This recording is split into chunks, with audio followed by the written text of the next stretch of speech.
Tunafahamu tuna kazi kubwa ya kuwatumikia Watanzania kupitia Wizara ya Madini na muda mwingi sana tunaotumia tukiwa ofisini. Hivyo fursa kama hii inatusaidia sana katika kuimarisha afya zetu na kujijenga kimiili. Kwa tunategemea ya kwamba utaratibu huu utaendelea ili kuwajengea afya njema wafanyakazi wetu. La pili ni kwa ajili ya networking. Nilizungumza siku ya kwanza, wizara hii ni kubwa. Kila mtu akikaa katika eneo lake ni ngumu sana, inawezekana kufahamiana watu wote.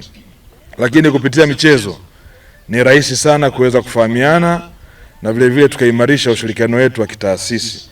Kwa hiyo tunafanya haya pia kuwaleta wafanyakazi wote wa wizara pamoja. Tunatamani tusifanye kazi kama mabehewa yanavyoendeshwa, kwamba kila behewa na watu wake. Sisi ni wizara moja. Kwa hiyo tukipata nafasi kama hii ya michezo inatuweka pamoja zaidi. Kwa mfano kama leo naamini mtacheza hapa mashindano kati ya taasisi na taasisi. Atakayemkaba Bikula Mchi najua hataweza kumsahau, hata kama atokani na Tume ya Madini. Ndio hapo utakuwa unaendeleza ule ushirikiano ambao nimeusema. La tatu la madhumuni yetu haya, sisi ni familia. Familia mara zote inakaa pamoja na kwamba ni taasisi zinatofautishwa na majengo, lakini sisi ni familia.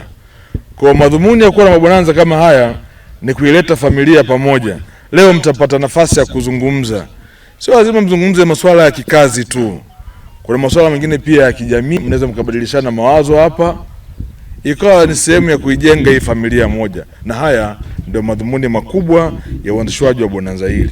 Mwisho ni kuombe Katibu Mkuu na viongozi wote, endeleeni kusimamia hili jambo. Linaleta umoja, upendo na mshikamano miongoni mwa wafanyakazi wa wizara. Tumeendelea kuandaa mabonanza mara kwa mara na tumekuwa tukipishana kwa maana ya maandalizi. Mara ya kwanza tuliandaa wizara, baadaye wakaandaa STAMICO.